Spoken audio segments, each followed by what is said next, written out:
Si van a tener o algo, lo vamos a hacer en el momento que yo les indique, ¿no? Les sugiero que, bueno, anoten sus preguntas para que no se pierdan de nada, ¿no? Si es que van a querer preguntar algo y para que podamos interactuar, ¿no? Porque de eso se trata, ¿no? Que no solamente yo esté acá haciendo la ponencia, sino que también ustedes en un momento determinado puedan intervenir, puedan participar con sus opiniones, con sus preguntas, de repente comentando sus experiencias, ¿no?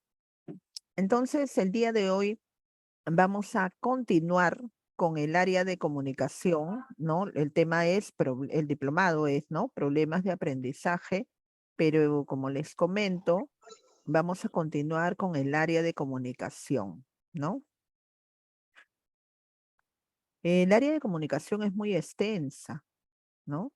Debemos reconocer que el área de comunicación es muy extensa y el área de comunicación engloba lo que es comunicación oral y escrita, ¿no? Y dada su importancia, sabemos todos nosotros, es de conocimiento de todos nosotros, que el aprendizaje en la escolaridad o en una institución educativa o el aprendizaje informal se da a través, pues, del área de comunicación, es decir, a través de la lectura y la escritura, ¿no? Todos los demás cursos se desarrollan a través de eso.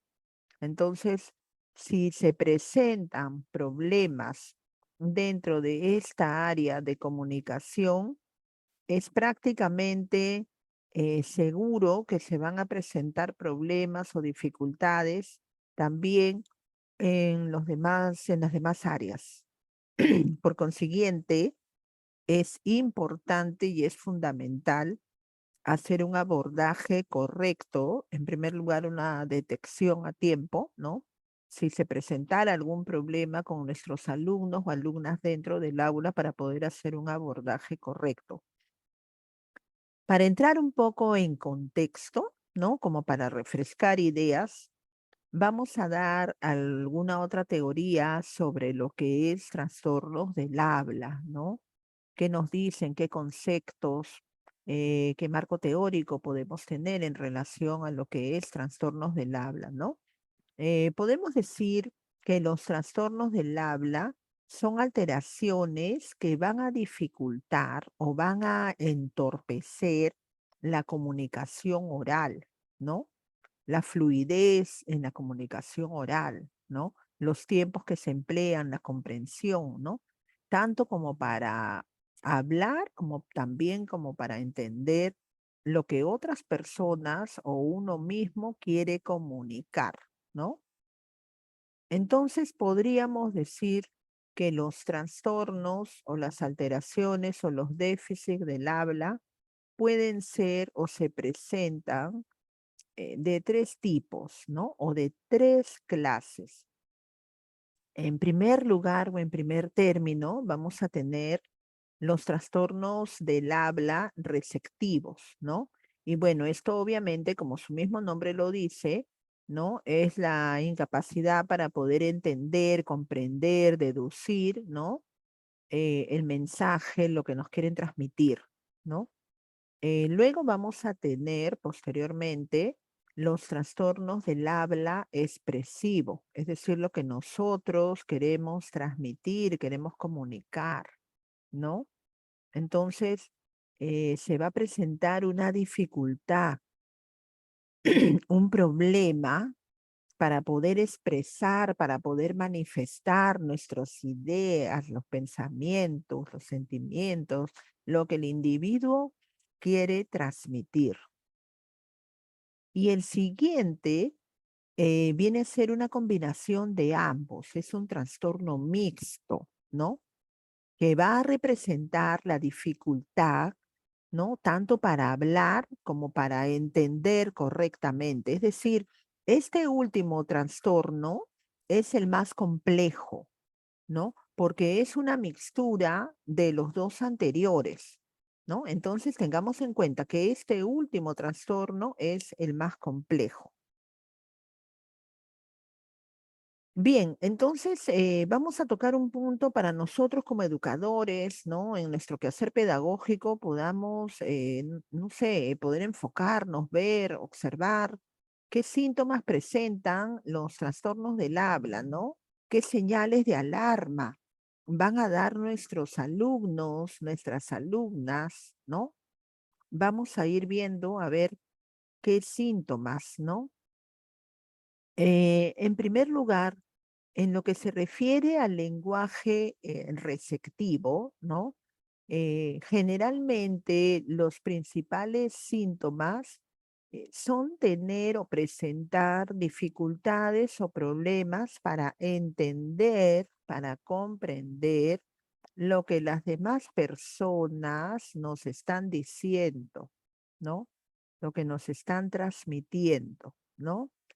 Este tipo de individuos van a presentar problemas para seguir instrucciones sencillas, acatar consignas, ¿no? Organizar información que oye, ¿no? Entonces, dicho esto, imagínense, ¿no? En el aula de nuestros alumnos, ¿no? Si nosotros damos alguna indicación, alguna consigna, el alumno no va a poder comprender, ¿no? Muchas veces los alumnos, entonces, eso podría ser una señal, ¿no? A veces no siguen la consigna o la indicación, ¿no? Y nosotros muchas veces erróneamente, ¿no? Pensamos, creemos que el alumno es desobediente, que el alumno es caprichoso o que el alumno no quiere hacer caso de la indicación o de la consigna. Sin embargo, podría ser que esté presentando un trastorno en el habla, ¿no? Entonces, en el área más que todo del lenguaje receptivo, ¿no? Como le estamos diciendo acá. Entonces, creo yo que tendríamos que estar todos, ¿no? Me incluyo, más receptivos, más atentos, quizás más observadores, ¿no? Cuando notemos alumnos que de repente no acatan nuestras indicaciones o nuestras consignas, ¿no? Y muchas veces se da que no es solamente de nosotros, también observemos si es una conducta que se repite con los demás profesores o con otras personas, ¿no? Entonces allí podríamos darnos cuenta que es una señal de alerta, ¿no? De que de repente está presentando problemas de trastornos del habla, pero no concerniente al lenguaje receptivo, ¿no? Entonces, esa sería la primera eh, causa, ¿no? O el primer síntoma. Vamos a ver ahora el siguiente, que es relacionado al lenguaje expresivo, es decir, a lo que queremos comunicar, manifestar, dar a conocer, ¿no? A nuestro entorno, ¿no? Los síntomas también o las señales pueden identificarse más fácilmente a temprana edad. Cuando decimos temprana edad, nos estamos refiriendo a los niños en edad preescolar, ¿no? Por ejemplo, no empezar a hablar hasta los 2 años de edad, ¿no? Es decir, el bebé generalmente balbucea, ¿no? Empieza con un lenguaje primitivo, muy básico, muy elemental con el balbuceo, ¿no? Cuando es bebé, cuando tiene meses, ¿no? Y luego empieza a decir, pues, algunas sonidos guturales, ¿no? Y luego empezará con sonidos monosílabos, ¿no? Como ma, pa, ¿no? Posteriormente con palabras muy básicas o muy elementales. Pero si llegados los 2 años de edad aproximadamente tenemos a un infante que todavía no emite ningún tipo de estos sonidos, entonces podría ser una señal, ¿no? De alerta, de alarma, de que allí podría estar sucediendo algo, ¿no? Entonces sería una señal de algún déficit o trastorno en el lenguaje expresivo. ¿Por qué? Porque ya está en la edad, no estamos hablando, ojo, de que hable claramente, simplemente de que comunique algo, ¿no? Como les acabo de poner el ejemplo. Entonces, y les digo, cuando yo utilizo el término de aproximadamente o aproximado, ¿no? Les digo esto porque la sintomatología puede cambiar de individuo a individuo, de persona a persona, ¿no?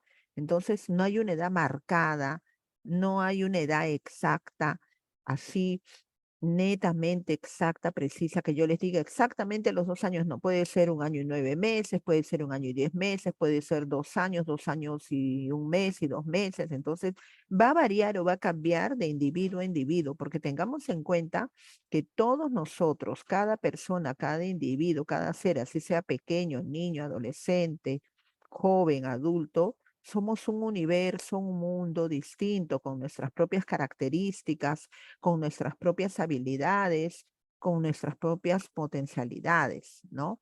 Entonces no podemos darlo de manera generalizada, lo damos de manera estandarizada, pero no generalizada. Vamos a continuar entonces.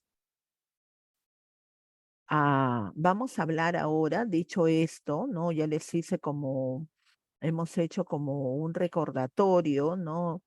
Hemos entrado en contexto sobre el tema, entonces vamos a hablar ahora sí específicamente de la disglosia, ¿ya? Que es otro trastorno del habla, ¿no?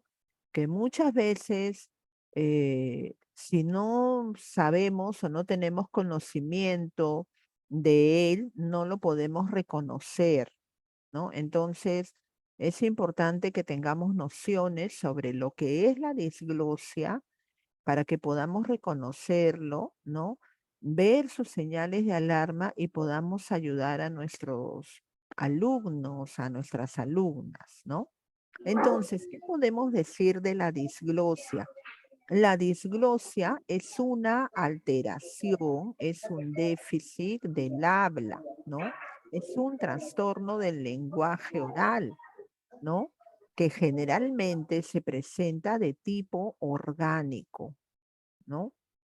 Y cuando digo de tipo orgánico, ¿no? Me refiero a que el déficit, la anomalía, ¿no? La falla se va a presentar en los órganos que conforman el aparato fonológico que trabaja en la articulación de los sonidos del habla, ¿no? Entonces, por ejemplo, podemos decir que va a presentarse una alteración en la lengua. Hay lenguas muy grandes, muy delgadas, muy largas, muy cortas, ¿no? Lenguas que tienen frenillo, ¿no?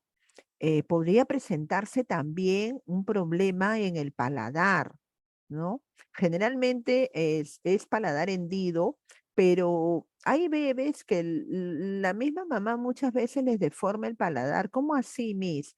Porque cuando les dan mucho biberón o utilizan mucho chupón o les dejan que se chupen demasiado el dedo, entonces como ellos tienen todos sus órganos muy blanditos, el paladar se les va deformando, ¿ya? Luego también podrían presentarse problemas o alteraciones en los labios, ¿no? En el labio superior o en el labio inferior. Podría presentarse el labio leporino. Luego les voy a poner algunas imágenes, ¿no? Para que lo entendamos o lo visualicemos mejor, ¿no? Inclusive también se puede incluir acá la mandíbula y los dientes, las piezas dentales, ¿no?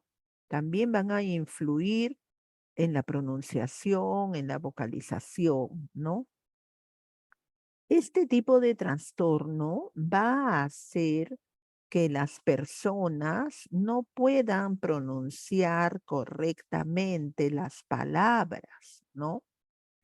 Y sus enunciados, ¿no? Es decir, frases, oraciones, ¿no? No van a ser entendibles, ¿no? Deducibles, audibles, ¿no? Entonces, cuando una persona no puede comunicarse de forma asertiva, ¿no? En el caso de los niños, de las niñas que son pequeños, preescolares, de nivel inicial, o en los niños de primaria, inclusive en los de secundaria, ¿no? Va a presentar también problemas de carácter emocional. O sea, un problema de lenguaje va a estar asociado también a un problema de carácter emocional o psicológico, como por ejemplo la baja autoestima, ¿no? Porque el niño se siente mal, la niña se siente mal de que no puede comunicarse correctamente, de que no habla bien. Y si esto no es bien manejado en el aula, ¿no? No estamos muy atentos a algo, inclusive se pueden dar casos de bullying, ¿no? Entonces, vamos a tener niños con conductas retraídas o con conductas alteradas en algunas ocasiones, ¿no? Normalmente la disglosia eh, puede mejorar, ¿no? Con medidas de terapia del habla, ¿no? Y rehabilitación, y cuando se hacen intervenciones quirúrgicas o extracciones quirúrgicas, porque como les he estado explicando, es de tipo orgánico, ¿no? Es decir, si el paciente, si el alumno, si la alumna presenta frenillo, ¿no?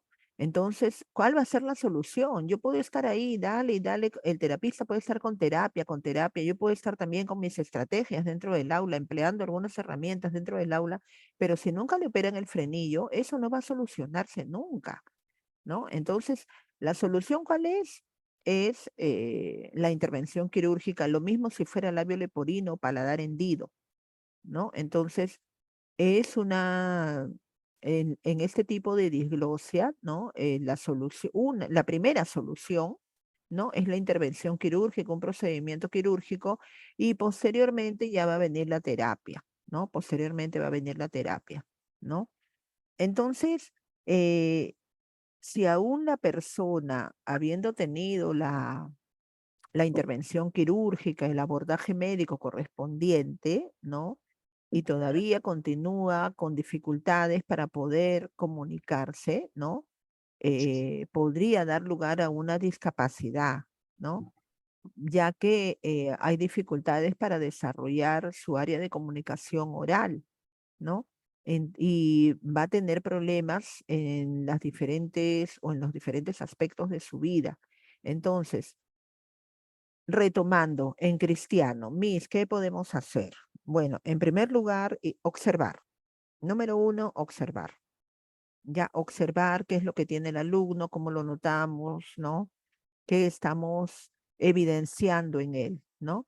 Una vez que observamos, ¿no? Tenemos que, bueno, de repente a través de trabalenguas, canciones, rimas, algo, tratar de ver detenidamente si es que se está presentando este tipo de dificultad, ¿no? Y luego tenemos, bueno, que dar aviso para que el alumno sea evaluado, sea diagnosticado, y una vez que ya tiene la evaluación, el diagnóstico, nosotros vamos a poder ayudarlo en aula, ¿no? Porque como les digo, son intervenciones multidisciplinarias. Nosotros vamos a apoyar en aula, pero aparte, el alumno, la alumna que presente este tipo de déficit, ¿no?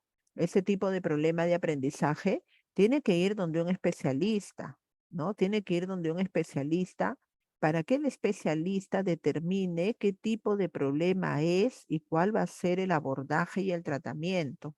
Teniendo ya todo esto, entonces a nosotros también nos van a dar tips para nosotros poder hacer un manejo en el aula y poder ayudarlo y lograr que el alumno logre cumplir con el desarrollo de sus competencias y no se quede en el camino, ¿no? Y no se quede en el camino, porque lo que nosotros queremos como educadores, como educadoras, es que todos nuestros alumnos, todos nuestros queridos niños y niñas logren cumplir sus metas, sus objetivos de forma satisfactoria, ¿no?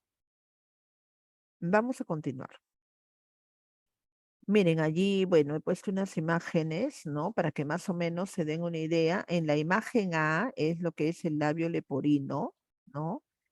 Es uno de los más comunes, ¿no? Ayer me quedé sin responder una pregunta porque ya eran como las 9:17.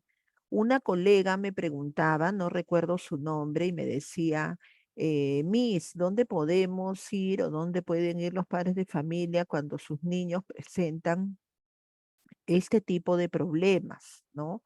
Bueno, yo les digo, los hospitales que pertenecen al Ministerio de Salud, al MINSA, tienen su área de terapia de lenguaje, ¿no? Tienen su área de neurología, de psicología, tienen su área, ¿ya? Entonces, no son muy conocidas, pero sí lo tienen, averigüen y sí lo tienen, todos los hospitales, ¿ya? Los hospitales que pertenecen a salud también lo tienen, ¿ya? También lo tienen. Y bueno, la otra opción es donde hay más, ¿no? Donde hay más cantidad de forma particular, ¿no? De manera particular existen muchos centros, ¿no? Que se dedican a esto.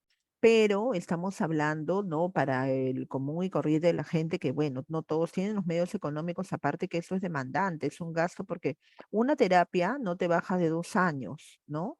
En un año puedes hacer algo, ¿no? Puedes tener algunas mejoras, algunos avances, pero yo siendo realista, les tengo que decir, una buena terapia no te baja de 2 años, o sea, si tú quieres ver resultados, ¿no? Y generalmente la frecuencia de las terapias son 2 veces a la semana, ¿no? Entonces, si fuera en un consultorio, en un terapista particular, saquen su cuenta, pues, ¿no? Pagar una terapia al mes, 2 veces a la semana, al mes, ¿cuánto te sale? ¿No? Entonces, la mayoría de personas, ¿qué hacen? Como desconocen que hay estos departamentos de terapistas, de evaluaciones, ¿no? Para todo lo que es trastornos del habla en los hospitales, porque tampoco no lo hacen muy visible, no lo hacen muy conocidos los hospitales, ¿no? Entonces, generalmente siempre ponen sus consultorios estándares, medicina general, pediatría, gastroenterología, no sé, todos los que sabemos nosotros.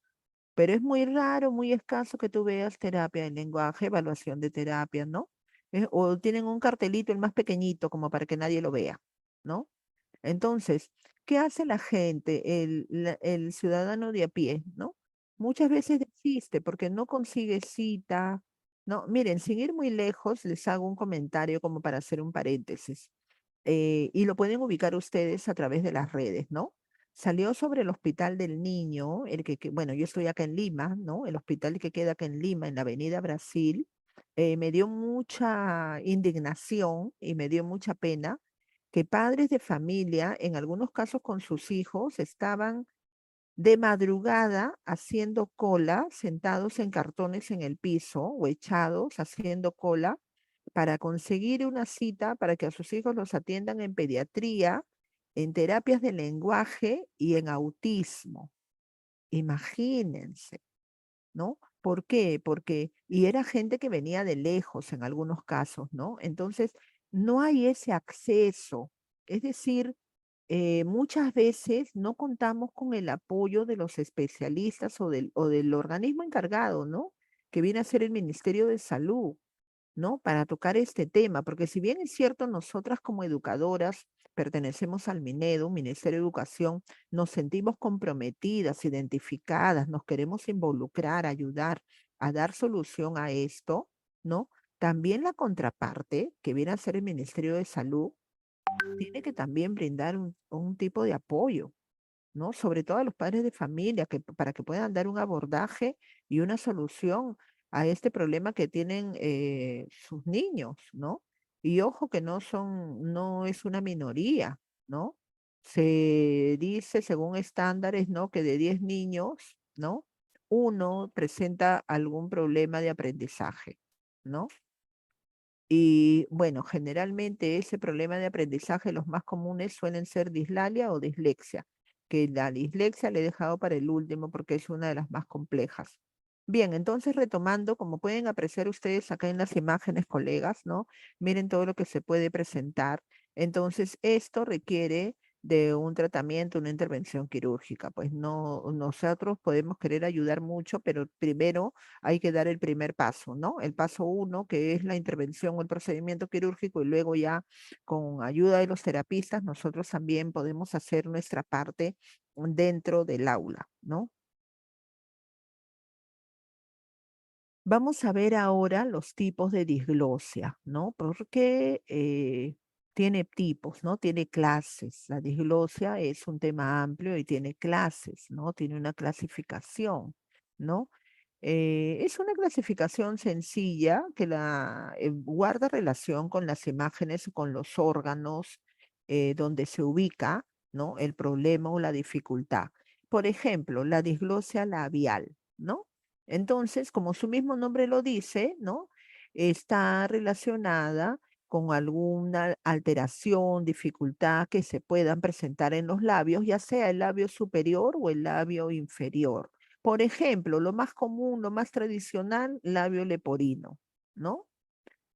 Fisuras labiales, ¿no?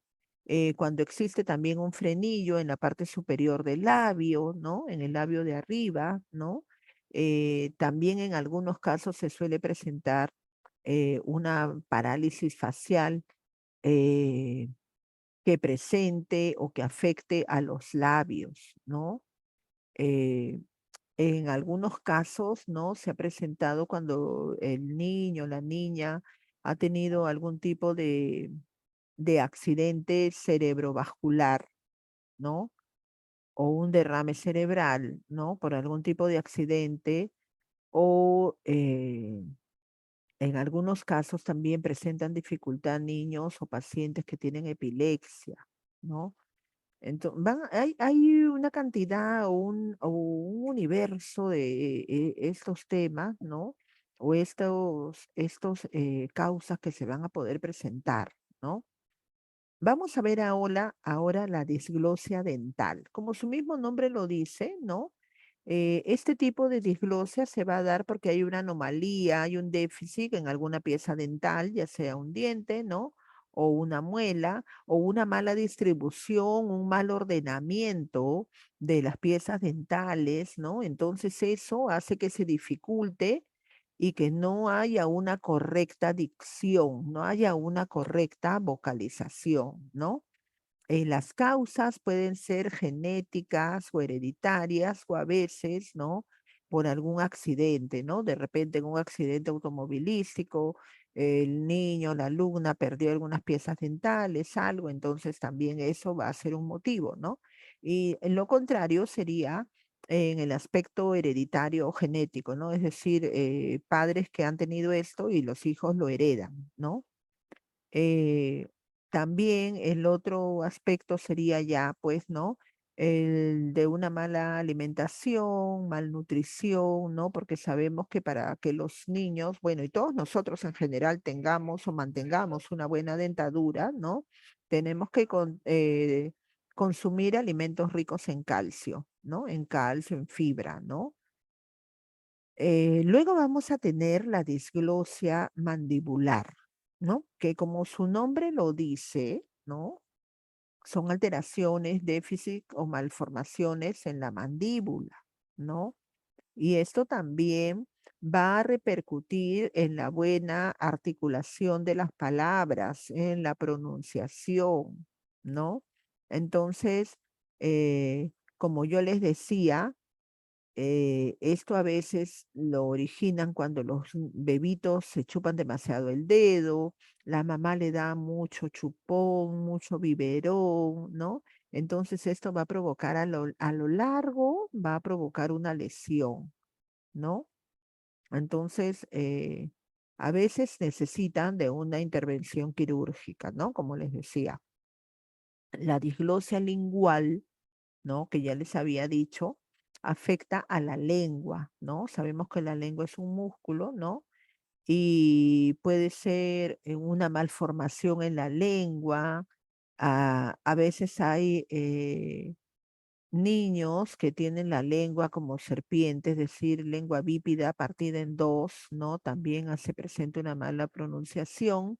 O también podría ser el frenillo que les suelen tener debajo de la lengua, ¿no? Entonces, esto va a requerir también, ¿no? De una intervención quirúrgica, ¿no? Para luego continuar con el tema de las terapias. Y bueno, por último vamos a tener la disglosia palatal, ¿no? ¿Y a qué se refiere la disglosia palatal, ¿no? Es una disglosia que está relacionada con alteraciones o malformaciones en el paladar, ¿no? El llamado paladar hendido, que muchas veces va asociado, vinculado con el labio leporino. Generalmente los que tienen labio leporino tienen el paladar hendido, ¿no? O sea, va asociado, ¿no? Con esto. Entonces puede haber fisuras también en el paladar, de repente por causas congénitas o también por causas adquiridas, ¿no? De repente algún accidente, algo en el paladar, de repente cuando comía, cuando le dieron de comer, se incrustó el tenedor, algo, en el paladar, se lo dañó, se lo lastimó. Entonces esto va a impedir un correcto posicionamiento de los órganos relacionados con la función del habla, ¿no? Entonces va a dificultar la comunicación oral, el lenguaje oral, ¿no? Y les recuerdo, ¿no? Ayer les había estado diciendo, estimados colegas, ¿no? Que el lenguaje oral va fundamentalmente y estrechamente relacionado con el lenguaje escrito, ¿no? Una persona, un niño, una niña que habla mal, que no habla correctamente, que tiene problemas en el lenguaje oral, es casi seguro que va a tener problemas y dificultades en el lenguaje escrito. Vamos a continuar.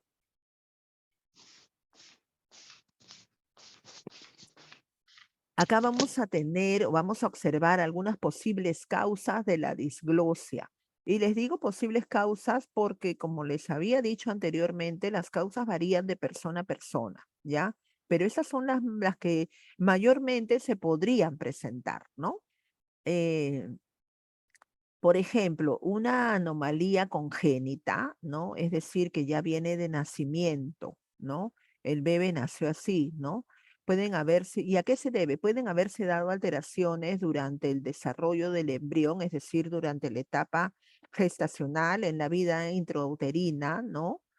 Eh, y entonces eso va a impedir o va a manifestarse a través de una malformación en el desarrollo de los órganos bucales, ¿no? O periféricos, ¿no? Entonces, eh, puede ser por factores genéticos o por factores hereditarios, ¿no? Una lesión o traumatismo, que como les decía, a veces cuando los bebés son pequeñitos y están aprendiendo a gatear, a caminar, a veces no han sido asistidos o no son monitoreados, ¿no? Por alguna persona adulta, llámese la mamá, el papá, algún familiar o un cuidador, un tutor, y el bebé se cae, se lastima, ¿no? Entonces, ese sería un traumatismo, ¿no? Una lesión por traumatismo, ¿no? Otro caso ya más fuerte sería un grado de parálisis, ¿no? Si es que sufre algún tipo de parálisis. eh, la otra causa, ¿no? Es un trastorno durante el desarrollo, ¿no? Cráneoencefálico, ¿no? Y debido a alguna intervención quirúrgica orofacial, ¿no? El sistema orofacial se encarga de las funciones fisiológicas que incluyen acciones vitales como respirar, tragar o hablar. No se olviden también que para lo que es la función del habla interviene también la respiración, ¿no? ¿Cómo es eso, colega? Bueno, un ejemplo práctico que yo siempre pongo, ¿no? Cuando nos resfriamos, ¿no? Y no podemos respirar correctamente, ¿cómo nos sale la voz, no? Nuestra voz como que se distorsiona, ¿no? Y se dan cuenta a veces tus familiares o alguna persona de tu entorno que tú estás resfriado porque de repente te llamaron por teléfono o empiezas a hablar y tú no te sientes, no lo notas, pero la persona, el oyente, ¿no? Sí lo nota y te dice, estás resfriada o estás resfriado. ¿Por qué? Porque ha habido una distorsión en tu timbre normal de voz, ¿no? Entonces, les tomo esto como ejemplo para que se den cuenta de que también influye mucho la respiración, ¿no? En el tema del habla. Bien, vamos a ver ahora, continuando con la disglosia, ¿no? ¿Qué alteraciones son las más comunes, ¿no? En las personas con disglosia, ¿no? Es decir, ¿cómo se da, ¿no? Esto en las personas con disglosia. Bueno, existen al menos, ¿no? Dos anomalías que generalmente aparecen en los bebés, ¿no? Y los expertos, los científicos, indican o nos hacen saber que puede ser debido, ¿no? O a causas tanto por factores genéticos, ¿no? Como por factores de riesgo en los padres, tanto en el padre como en la madre, ¿no? Como en el caso de consumo de fármacos, estupefacientes, alcohol o enfermedades ETS, ¿no? Durante el embarazo. ETS es decir, enfermedades de transmisión sexual, ¿no? Estupefacientes nos referimos a consumo de drogas, ¿no? Ya lo sabemos. Fármacos, hay medicamentos que la mujer cuando está gestando no puede consumir, ¿no? Generalmente cuando una mujer está gestando, está en la etapa del embarazo, se recomienda que consuma medicamentos naturales, es decir, a base de hierbas, ¿no? Tengo un dolor de estómago, manzanilla, eh, tengo, no sé, un dolor de un cólico, orégano, ¿no? Agua de orégano, cosas así. Pero la mujer no se puede automedicar, la madre no se puede automedicar. Y si es que fuera muy necesario, ¿no? El obstetra, ¿no? Le va a decir, ¿no? ¿Qué tipo de medicamento? Porque hay medicamentos específicamente diseñados para personas, para mujeres gestantes, ¿no? Entonces, sin embargo, hay mujeres que, bueno, eso sucede en todas las culturas, en el común y corriente, creo que se ha hecho una costumbre, que cuando tienen están embarazadas, si tienen alguna dolencia, tienen alguna afección, todas las personas de su entorno social quieren intervenir. Tómate esto porque yo tomé esto cuando estaba embarazada y viene la otra y no, mejor tómate el otro y entonces se le hace como un teléfono malogrado y no sabe a quién hacer caso, ¿no? Al final hace caso a alguno de esos y no sabe pues que eso le daña al feto, ¿no? Y muchas veces también el consumo de alcohol, ¿no? El consumo de estupefacientes, ¿no? Entonces, psicotrópicos, ¿no? Por ejemplo, el consumo de alcohol, he escuchado, ¿no? En muchas ocasiones, mujeres que decían, ¿no? Toma un poquito de vino o toma un poquito de cerveza porque, para que nazca alegre, para que nazca no, no sé de dónde salió esa frase, no sé si ustedes alguna vez lo han escuchado, ¿no? Bueno, luego me lo comentarán, ¿no? Pero decían, o hay un mito, ¿no? De que si la mujer está embarazada y toma un poquito de vino o algún tipo de alcohol, el bebé va a nacer alegre, ¿no? No, no sé de dónde salió eso tan descabellado, ¿no? Bueno, entonces, todo esto va a afectar sus funciones vitales, ¿no? Entonces, corre el riesgo de nacer con labio leporino o con paladar hendido, ¿no? Muchas veces el bebé nace con labio leporino o paladar hendido y la mamá, pero ¿cómo me ha nacido así? ¿De dónde nació mi hijo así? En mi casa no hay nadie así. Por parte de su papá tampoco. Ah, pero haz una historial, pues, de cómo fue tu embarazo, ¿no? ¿Cómo fue tu etapa de gestación? ¿Qué consumiste? ¿Consumiste alguna medicina que no debías? ¿Ingeriste alcohol? ¿No?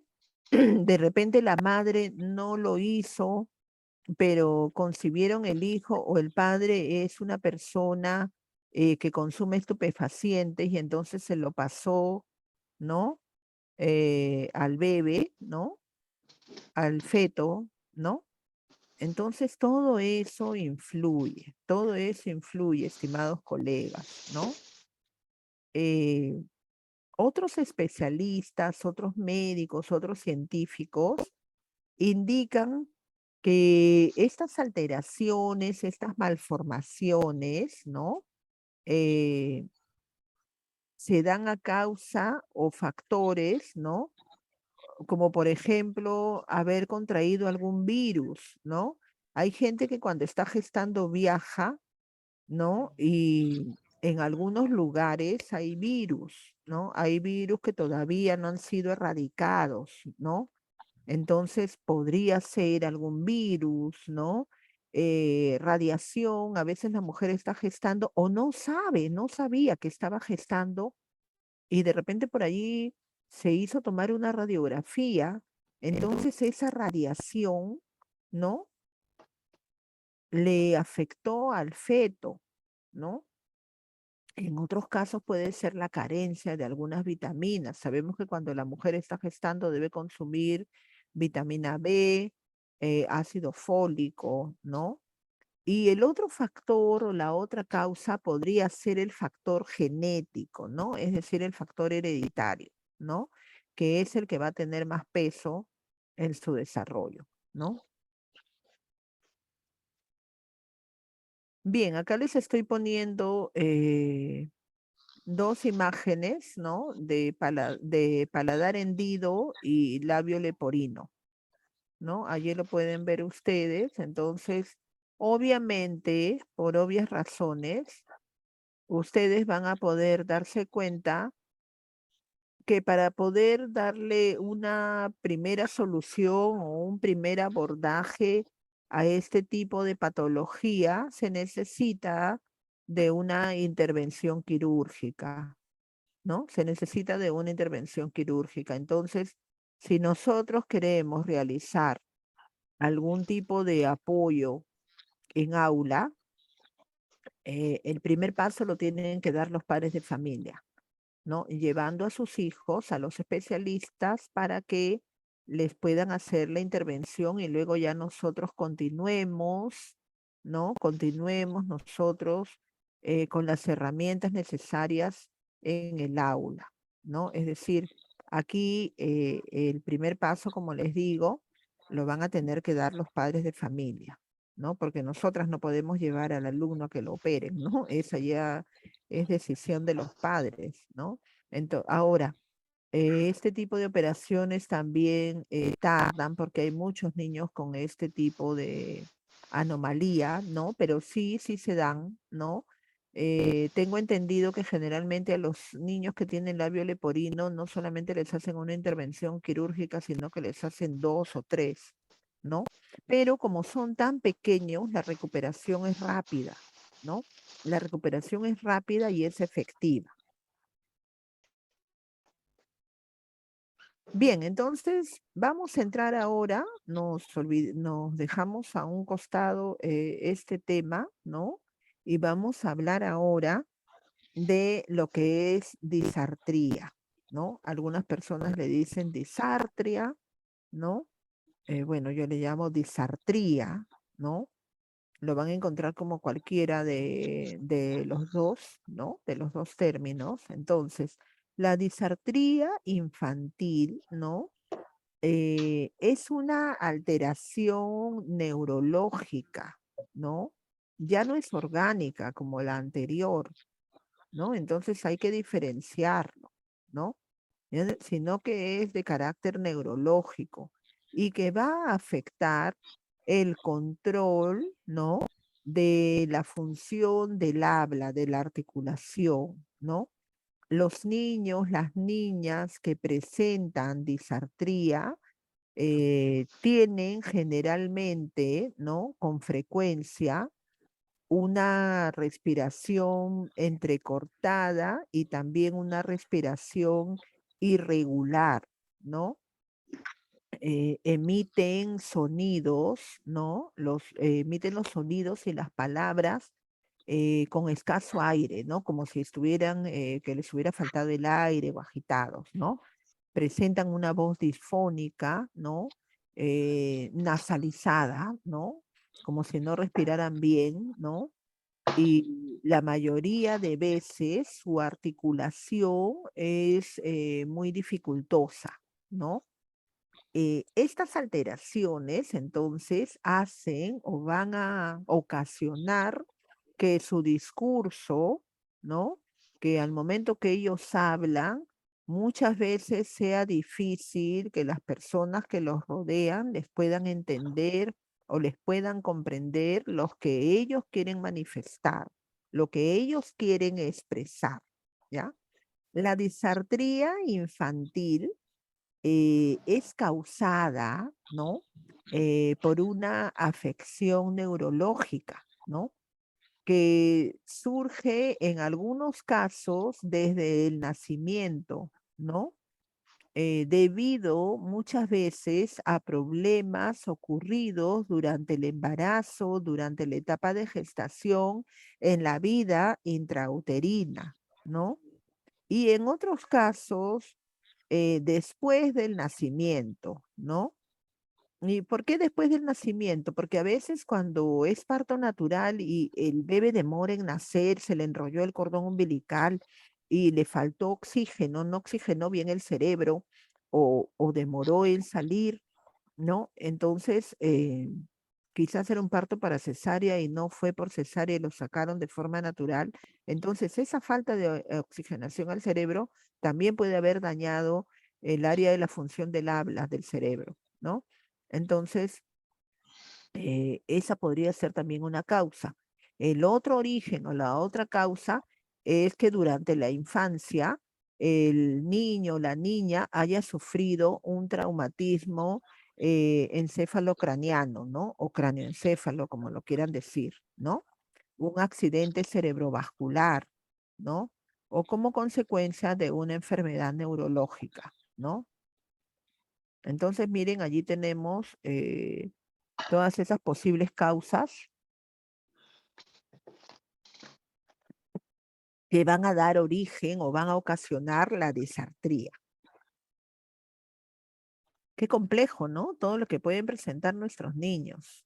Es un mundo, los problemas de aprendizaje. A veces pensamos que los problemas de aprendizaje son pocos, pero en verdad son bastantes, bastantes problemas de aprendizaje, ¿no? Allí en la imagen, ¿no? Se está viendo, ¿no? En la silueta se trata de ver que el niño, el sujeto, el individuo se esfuerza por comunicar algo y el receptor, ¿no? Por emitir un mensaje y el receptor no entiende, ¿no? Él está con signos de interrogación, no le entiende lo que ha querido decir. Bien, vamos a ver ahora, ¿no? Para un mejor estudio, tipos de disartría, ¿ya? Porque también tiene sus clases, hay diferentes tipos de disartría, ¿ya? Eh, Luego van a tener oportunidad de hacer alguna consulta o alguna intervención, comentar alguna experiencia o alguna pregunta, ¿no? Eh, bueno, si desean, tomen nota o algo. Antes de continuar, quiero comentarles, el día de hoy se va a estar enviando, ayer no lo hice, ¿no? Mil disculpas, se va a estar enviando el PDF de la clase, la exposición de ayer, ¿no? Y lo de hoy día, ¿ya? Para los colegas que de repente se perdieron la conferencia de ayer y han ingresado recién el día de hoy, ¿no? O bueno, igual lo quieren tener, ¿no? Es interesante que lo tengan, entonces eso, pierdan cuidado, se va a estar enviando el día de hoy o a más tardar mañana en la mañana, ¿ya? Bien, dicho esto, continuamos. Vamos a ver los tipos de disartría, ¿no? Lo he tratado de resumir y de hacer más didáctico para que lo podamos entender y no nos olvidemos, ¿no? No nos olvidemos y podamos entenderlo y memorizarlo un poco mejor, ¿no? En primer lugar, vamos a tener la disartría flácida, ¿no? Eh, es la incompetencia oratoria, ¿no? Resonadora, ¿no? Y fonoprosódica, ¿no? Es decir, en pocas palabras, los músculos son flácidos, no tienen la suficiente fuerza para poder articular, pronunciar, emitir las palabras, ¿no? La disartría espática, ¿no? Que es otra clase de disartría, ¿no? Es exceso prosódico, ¿no? Incompetencia articulatoria, resonadora, ¿no? Estenosis fonatoria, ¿no? Es decir, no van a poder articular correctamente las palabras, ¿no? La disartría atáxica, ¿no? Es una imprecisión articulatoria, ¿no? Insuficiencia fonatoria prosódica, ¿no? Entonces, casi similar, ¿no? Guardan mucha similitud las tres que estoy mencionando, ¿no? Acá va a venir la diferencia en la disartría hipocinética, ¿no? Porque en la disartría hipocinética, a diferencia de la disartría flácida, este es todo lo contrario. En la disartría flácica, yo les decía que había muy blando, muy suaves los músculos para poder articular las palabras. Acá es lo contrario, hay mucha rigidez, ¿ya? Hay mucha rigidez. hay una o se presenta una hipotonía muscular, ¿ya? Hipofonía, perdón, una hipofonía muscular. Y luego vamos a tener la disartría hipercinética, ¿no? Que está relacionada a los movimientos anormales, involuntarios, ¿no? Que aparecen cuando la persona, cuando el individuo, el niño, la niña, ¿no? Están en posición o en actitud de reposo, ¿no? O con una postura sostenida, ¿no? Es decir, no, no voy a hablar, estoy en una actitud de reposo, quizás de escucha, ¿no?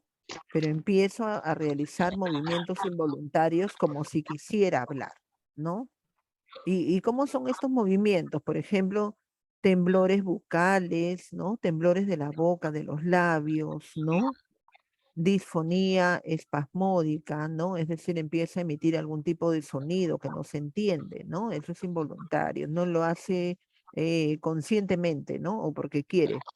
Y la última vendría a ser la disartría mixta, ¿no? Que es un resumen o es un compendio, una mezcla, si lo queremos llamar así, de las anteriores, ¿no? Es decir, tiene de todas las anteriores un poco.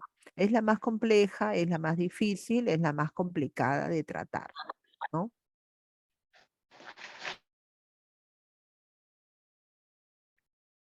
Bien, entonces vamos a ver ahora las causas o posibles causas de la disartría, ¿ya?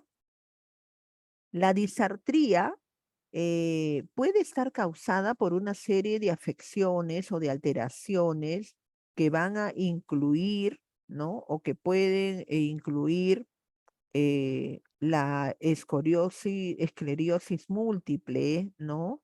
La parálisis cerebral debido a un accidente cerebrovascular, ¿no? La enfermedad de Parkinson, esto generalmente ya en personas adultas, ¿no? La enfermedad de Leydig, la enfermedad de Huntington, ¿no? La esclerosis lateral amiotrófica, ¿no? Y la disartría también puede desarrollarse como resultado de un traumatismo craneal o un tumor cerebral o un derrame cerebral, ¿no? Generalmente la disartría eh, no la vamos a ver con mucha frecuencia en aula, ¿no? En la escolaridad. Pero sí tenemos, entonces ustedes me dirán, Miss, pero entonces, ¿por qué nos enseña? Porque tenemos que tener conocimiento, porque te podría tocar un alumno con esta anomalía, ¿no? Con este trastorno del aprendizaje, ¿no? Entonces tienes que tener conocimiento de todo esto, ¿no? Ustedes saben, todos nosotros sabemos que por el tema de la inclusión, ¿no? Que es por ley, ¿no? Entonces, no sabemos, no sabemos muchas veces qué tipo de alumno con qué problemática nos pueda tocar, ¿no? Entonces, debemos estar preparados, por lo menos con nociones para saber, entender y comprender a este tipo de alumnos que en algún momento nos podrían tocar, ¿no? Porque a veces no nos han tocado, pero nadie te asegura que el próximo año o de acá 2, 3 años te toque, ¿no? Entonces, eso no lo sabemos ni ustedes ni yo, ¿no? Eso se va a dar, ¿no? Hay colegas que, bueno, dicen, bueno, yo casi nunca he tenido inclusivos o mis alumnos inclusivos han sido con algún trastorno muy leve, ¿no? En cambio, bueno, habemos colegas que hemos tenido, pues, alumnos con unos trastornos fuertísimos, ¿no? Que a pesar de que los niños van a terapia, el manejo en el aula se dificulta bastante, ¿no? Entonces, hay que estar preparados.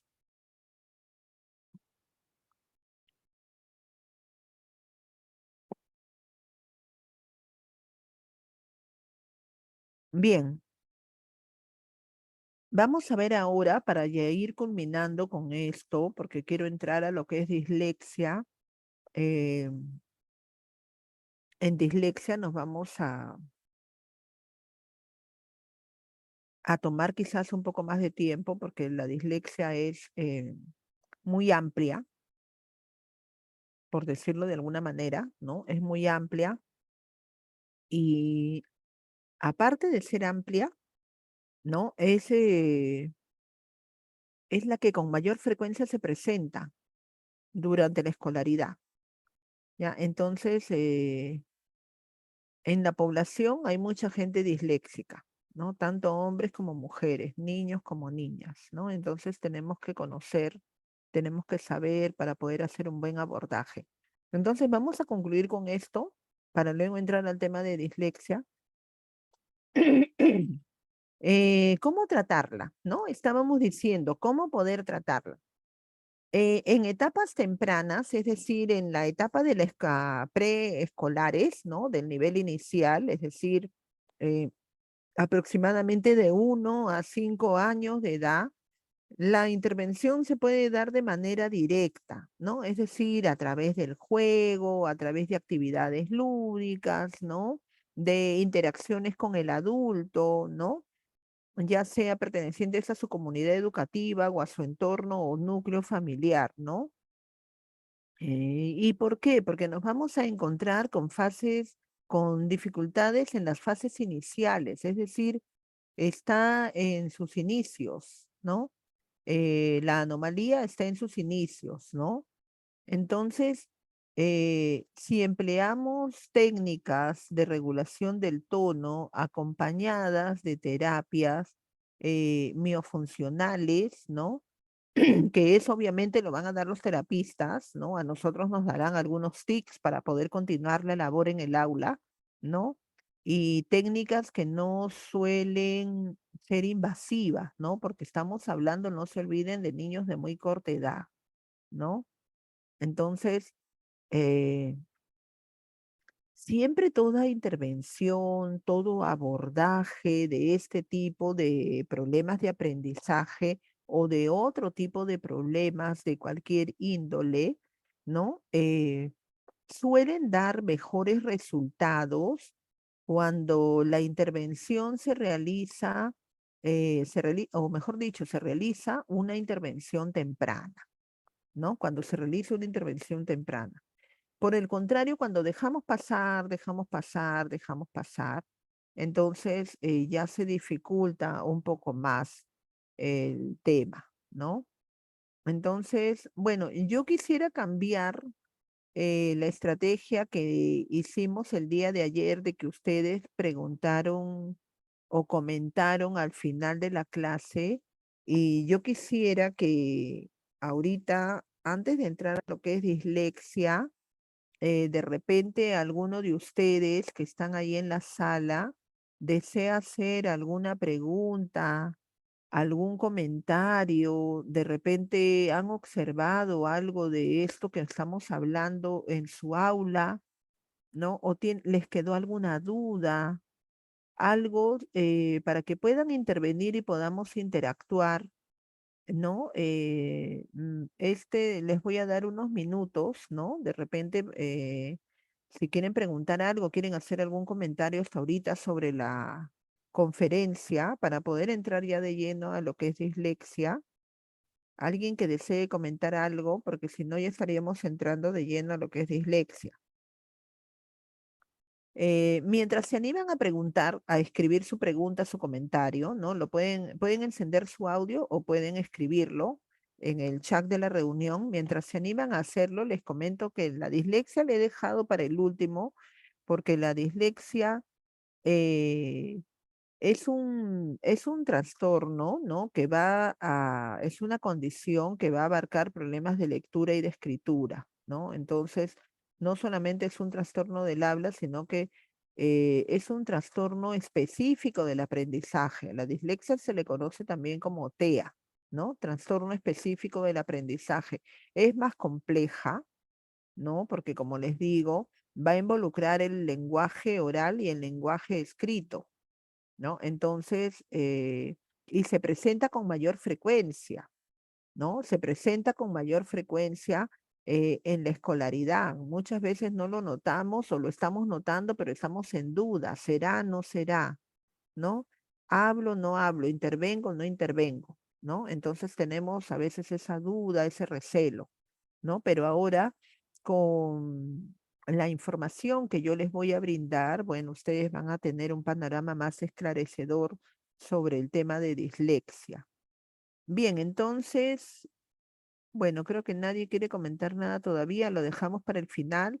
Vamos a continuar entonces con el tema de, voy a terminar esto, ¿no? Este tema de acá y entro a lo que es dislexia, ¿ya? Voy a culminar con esta parte que estoy desarrollando, que estaba desarrollando, y entraríamos al tema de dislexia. Bien, les decía, ¿cómo tratarla, ¿no? Entonces, cuando el alumno o la alumna o el individuo alcanza ya los 6, 7 años, es decir, ya está ingresando al nivel de la escolaridad, el nivel primaria, ¿no? Primer grado de primaria, ¿no? Y siempre y cuando el nivel cognitivo sea aceptable, ¿no? La intervención va a dar un giro radical gracias a la toma de conciencia, ¿no? Que va a influir directamente con el grado de colaboración. Es decir, todos estos problemas del habla, todos estos trastornos del lenguaje, ¿no? Muchas veces no son muy notorios o no son muy perceptibles para los niños mientras está, y para los padres, ¿no? Mientras están en la etapa preescolar. ¿No? Porque está el mito de que ya se le va a pasar, no, él es pequeño, cuando vaya al colegio va a mejorar, él está hablando mal o pronuncia mal o no entiende o escribe mal porque está en proceso de aprendizaje, pero ya cuando vaya a primaria va a mejorar, va a cambiar, ¿no? Pero no sucede eso. Entonces, ¿qué es lo que sucede? Les digo que hay un giro total porque el alumno, el niño, la niña, cuando ya ingresa al nivel de educación primaria, va a notar que sus compañeros, que sus pares, realizan las actividades de otra forma, de otra manera, hablan con mayor fluidez, ya están en lo que es el aprendizaje de la escritura, ¿no? Leen algunas palabras cortas o en algunos casos algunas oraciones, dependiendo de la institución educativa a la que pertenezcan, a los estímulos que les hayan dado, a las actividades que hayan realizado, ¿no? Entonces, el niño, la niña va a tomar conciencia y se va a dar cuenta, ¿no? Que hay alguna diferencia, ¿no? Yo estoy así y mis compañeros están en esto, ¿no? Entonces, a esa edad, son capaces de entender, porque ya no se olviden que ahí ya tienen también, empiezan a tener el uso de razón, ¿no? ¿Por qué están así? ¿No? Entonces, eh, se pueden presentar pequeños avances, ¿no? En la respiración, en la articulación, ¿no? En el control de la saliva y en la alimentación, porque el niño, como ya se da cuenta de lo que tiene, también va a colaborar más, ¿no? O va a querer colaborar. Eh, en algunos casos el niño va a presentar o la niña puede presentar retraimiento, inhibición, baja autoestima, mal manejo de las habilidades sociales y de las relaciones interpersonales, ¿no? En esta segunda etapa, ¿no? Podremos iniciar un trabajo de mayor control, ¿no? Como son las técnicas de control postural, respiración y coordinación fonorrespiratoria, ¿no? Junto con actividades de nivel articulatorio, ¿no? Pero todo esto lo tiene que realizar en primer lugar los terapistas, ¿no? Y los terapistas es como el psicólogo, ¿no? El terapista es como el psicólogo. Cuando tu niño está yendo a terapia psicológica, el psicólogo te dice o te manda, ¿no? Conversa contigo, pero si no conversa contigo, te manda, ¿no? Algunas indicaciones para que tú hagas en aula, ¿no? Para que tú puedas tener un manejo en aula. Igual va a suceder con los terapistas, ¿no? El terapista va a dar indicaciones, ¿no? Muy puntuales, ¿no? Entonces nosotros podemos ir desarrollando esas actividades. Miren, acá les estoy presentando algunos ejercicios, ¿no?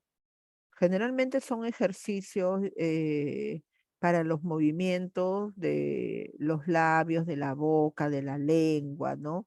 Se usa mucho el soplar globos, les había dicho ayer, el- esa técnica de, mis colegas de inicial saben, esa técnica de la gota soplada, ¿no? En arte, que se pone témpera ahí en una cartulina y el niño con una cañita va soplando, ¿no? Para hacer un tipo de pintura abstracta, ¿no?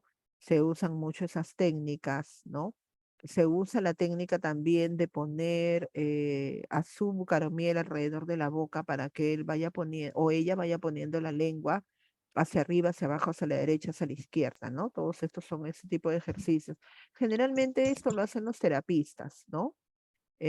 Ahora, todo esto va a cambiar, no es una regla general o no es igual para todos los niños, ¿no? O sea, lo que ven ustedes acá, de repente no lo van a poder aplicar con el alumno B que tienen en aula, porque va a depender de qué, va a depender del diagnóstico que tenga ese niño o esa niña, ¿no? O sea, no es algo estandarizado, generalizado. Lo que sí podríamos hacer, ¿no? Que sí les va a servir a cualquiera de ellos es lo que es el soplar globos, ¿no? Inflar globos, soplar burbujas, ¿no? Esas burbujas que venden también, porque de lo que se trata es de ejercitar los músculos de los labios, ¿no? Ejercitar la lengua, ejercitar la respiración. Entonces eso, ¿no? Que es, por decirlo de alguna manera, unos ejercicios muy genéricos, muy generalizados, sí lo podemos hacer para ir ayudando en aula, ¿no? Lo que también les decía, soplar con la cañita, ¿no? También puede ayudar. O sea, en términos generales, ayudan los ejercicios de soplo, ¿no? Ya les dije, inflar globos, soplar burbujas, soplar con la cañita, ¿no? Van a ayudar los ejercicios también que les dije de poner dulce acá alrededor de la boca para que ellos muevan la lengua, ¿no? Y otro ejercicio también muy común que lo pueden también encontrar ustedes en las redes es ponerles, más que todo este es para dislalia, ¿no? Ponerles un lápiz,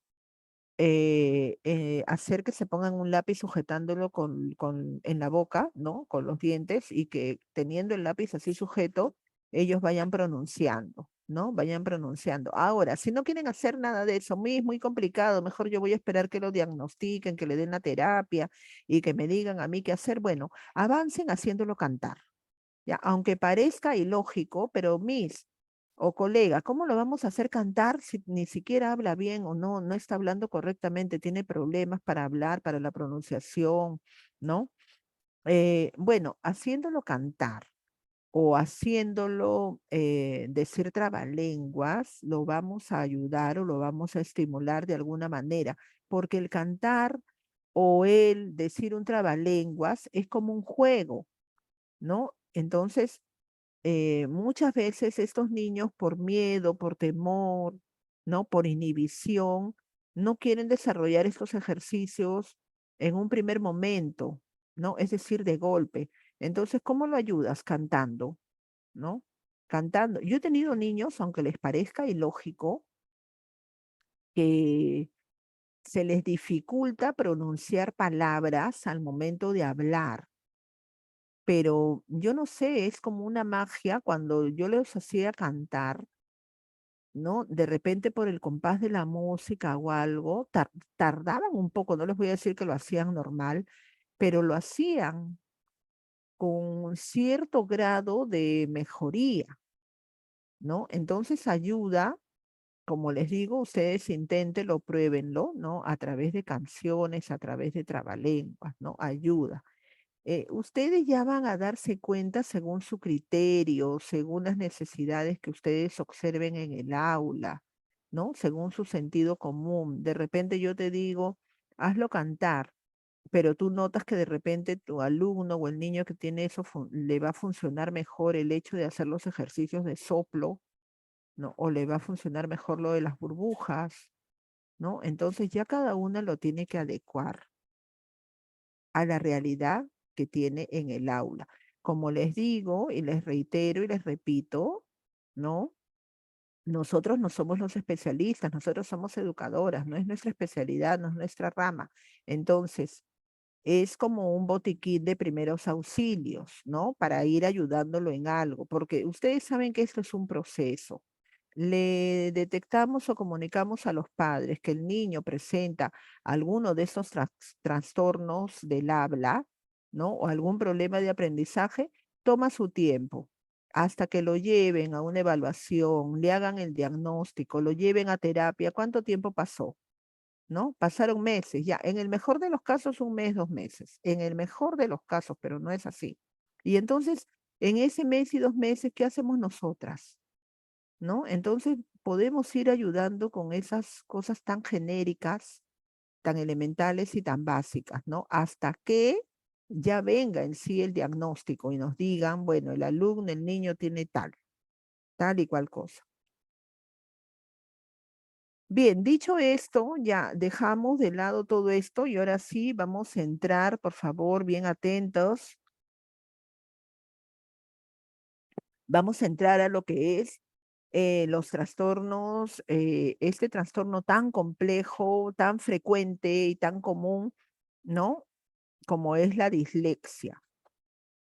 Miren, de la dislexia, ya, para que se den una idea, hay libros completos, ya, sobre dislexia. El hecho de que una persona tenga dislexia no quiere decir que tenga un coeficiente intelectual bajo. Generalmente tienen un coeficiente intelectual promedio o incluso más alto, ¿no? La dislexia es una condición, ¿no? Como les digo esto para que quede claro, como no es una enfermedad y es una condición, ¿no? Entonces no tiene cura. La persona que nace disléxica va a llegar hasta el final de sus días disléxico. Es crudo, pero es la realidad, ¿no? La dislexia es hereditaria, otra cosa que les debo decir, ¿no? Quiere decir, ¿no? Que si yo soy disléxica o mi pareja es disléxico, ¿no? Si tenemos 3 hijos, por lo menos uno va a salir disléxico, ¿no? Ahora de repente también cabe la otra posición. Yo no soy disléxico, mi esposo no es disléxico, pero abuelos paternos o abuelos maternos fueron disléxicos. Entonces también uno de los niños va a heredar, ¿no? Uno de los niños va a heredar. Entonces, la dislexia, bueno, siempre comento, ¿no? Es como la diabetes, ¿no? Como el asma, ¿no? Tienes que aprender a vivir con eso, ¿no? Entonces tienes que adecuarte, ¿no? Hay personas disléxicas que son grandes deportistas, artistas, ¿no? Profesionales, simplemente tienen que ordenarse, tienen que adecuarse, tienen que hacer una serie de adaptaciones para poder lograr desarrollar sus actividades, ¿no?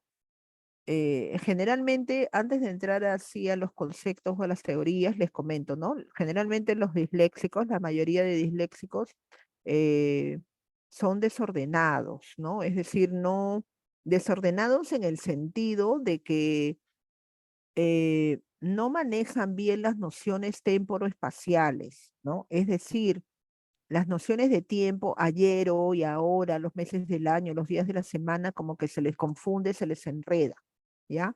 La hora, el hecho de ver la hora en un reloj convencional, ¿no? No en los relojes, pues, donde te ponen todo, no, en un reloj convencional también se les dificulta.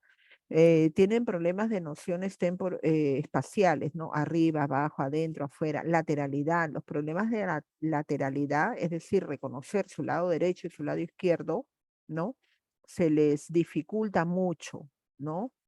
Eh, Hay testimonios de gente, de personas disléxicas, ¿no? Adultos, ¿no? Que, por ejemplo, un señor comentaba, ¿no? Y decía, yo tengo problemas cuando voy al banco, ¿no? O sea, ya es una persona, ¿no? Normal, estudió, trabajó, logró, se demoró, tardó en el colegio, ¿no? La pasó difícil, pero comentaba, ¿no? Yo tengo problemas cuando voy al banco, ¿no? Porque los números se me confunden, es decir, los números se le ponen como la escritura de espejo, ¿ya? Así, ¿ya? Las colegas me entienden, ¿no? Entonces, como la escritura de espejo, entonces, al momento de hacer sus operaciones bancarias, ¿no?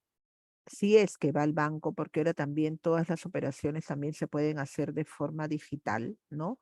Entonces, pero si es que iba al banco, le tocaba hacer una operación de forma presencial en el banco, tenía que pedir, él mismo decía, bueno, yo no me complico y no me da vergüenza, ¿no? Yo pido la asistencia de alguien para que me ayuden, porque me pasó una vez que lo quise hacer solo y yo había puesto una cantidad y me salió otra cantidad, ¿no? Porque no reconocía bien las cantidades de los números, ¿no? Entonces, cosas así tan pequeñas. Otro tan comunes y corrientes para cualquiera de nosotros, pero que a ellos se les dificulta, ¿no? Otro comentaba, ¿no?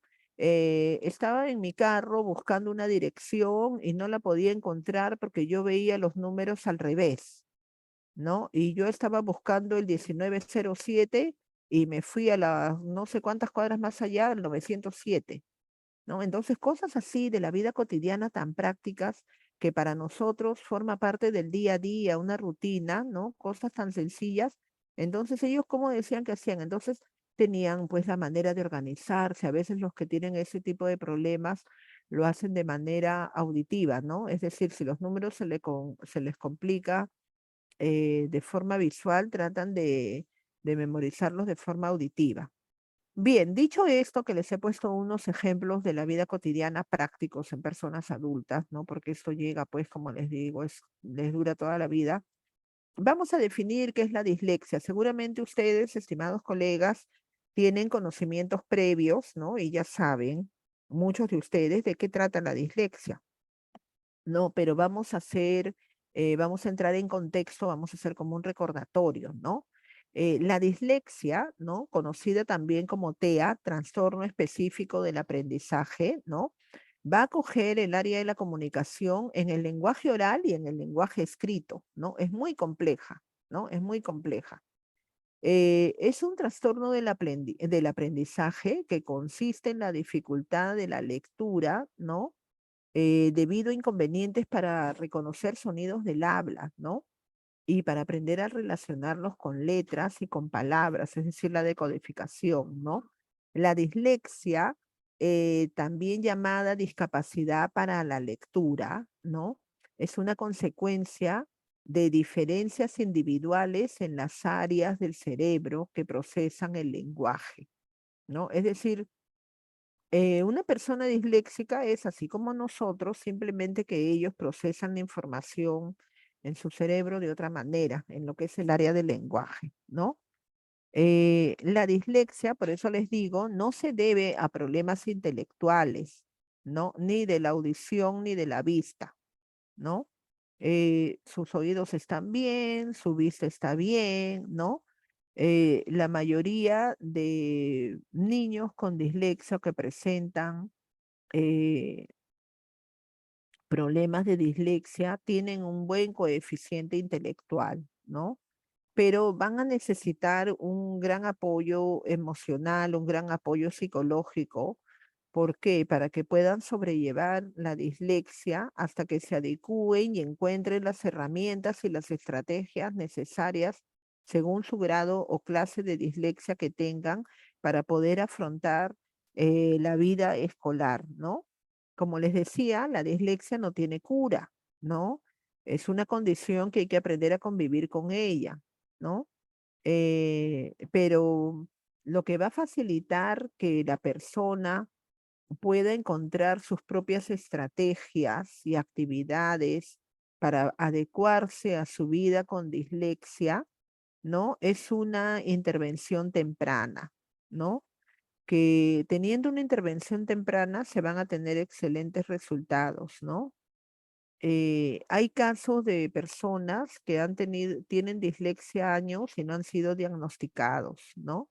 Y se dan cuenta que son disléxicos cuando ya son jóvenes, porque los padres no quisieron darle el debido, la debida atención a la dislexia y entonces el disléxico es el típico alumno que demora, es el último en terminar, ¿no? De escribir, de copiar, de entender, ¿no? Porque no comprende, se le complica todo lo que es la lectura, la escritura. Y ustedes saben que los demás cursos se aprenden a través de la lectura y la escritura, ¿no? Entonces, a la dislexia también se le conoce como el seguro para el fracaso escolar, ¿no?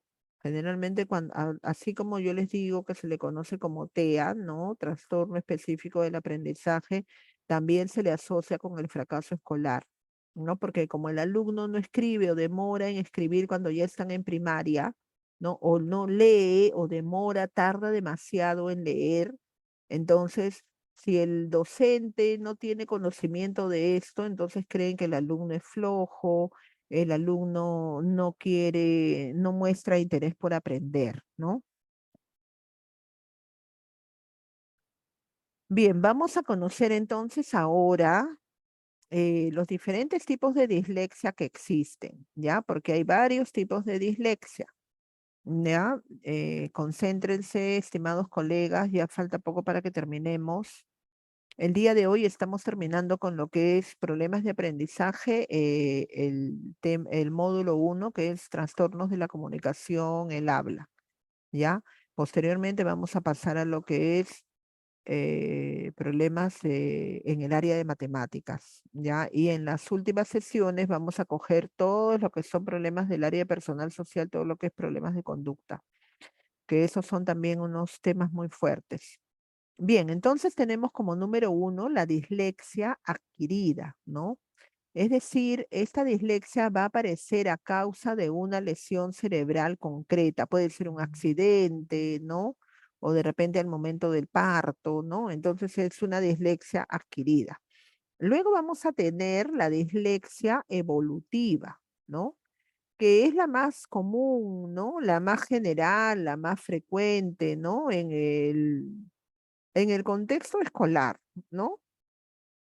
Aparece sin, o se presenta, se manifiesta sin necesidad de una lesión cerebral, ¿no? Luego vamos a tener la dislexia fonológica o indirecta, ¿no? ¿Y cómo es esta dislexia? Bueno, se trata de un mal funcionamiento, ¿no? De los órganos fonológicos o la ruta fonológica, ¿no? Y luego tenemos la dislexia mixta o profunda, ¿no? Y esta se refiere a la afectación de los dos procesos de lectura, el fonológico y el visual.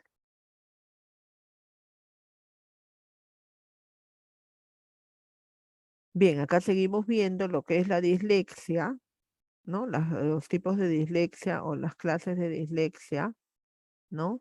Y vamos a ver qué tipos de dislexia adquirida hay, ¿no? Porque se va a subdividir la dislexia adquirida, ¿no?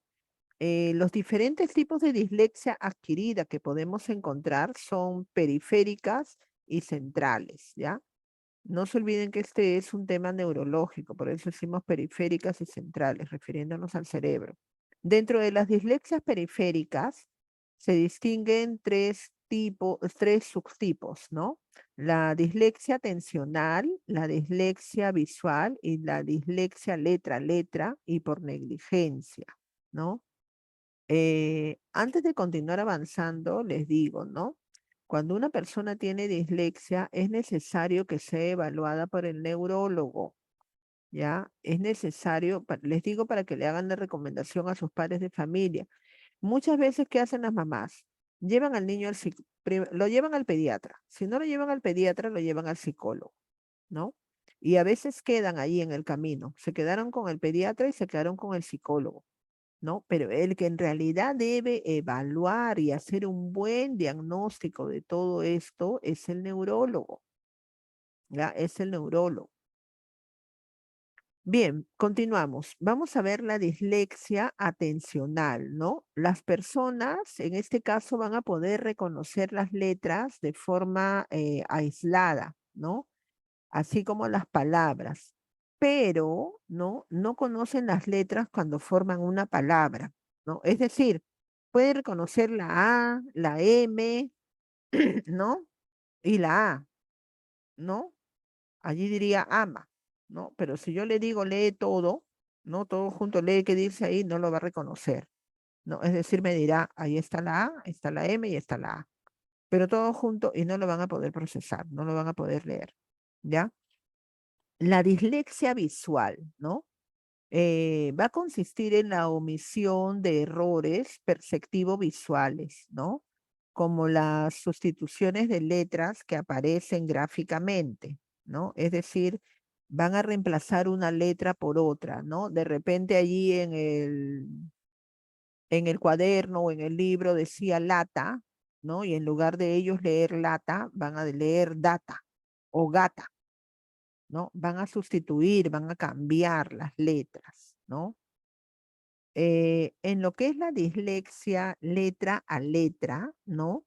Se va a caracterizar porque los niños van a deletrear, ¿no? Deletrean los componentes de la palabra, ¿no? Es decir, lo que conocemos como el clásico deletreo, ¿no? Y ustedes me dirán, colega o miss, pero el deletreo es normal o a veces es frecuente cuando los niños aprenden a leer, claro, pero acá estamos hablando de niños que habiendo sobrepasado la edad permitida para realizar el deletreo, ¿no? Por ejemplo, un niño de 9 años ya no debe deletrear, ¿no? Y está haciendo una lectura deletreando, ¿no?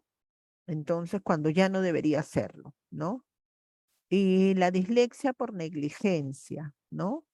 Es aquella que hace, ¿no? O va a hacer que los lectores, los niños, las niñas, las personas que leen, no tomen en cuenta parte del campo visual, ¿no? ¿A qué se refiere eso? Sabemos todos nosotros que cuando leemos empezamos desde arriba hacia abajo, ¿no? Es decir, desde el título y culminamos en la parte inferior de la hoja y leemos de izquierda a derecha. Pero como los disléxicos tienen alteradas sus nociones espaciales, que yo les decía, también la lateralidad, entonces van a presentar este tipo de dificultad. ¿Ya? No se ubican en su campo visual, ¿ya?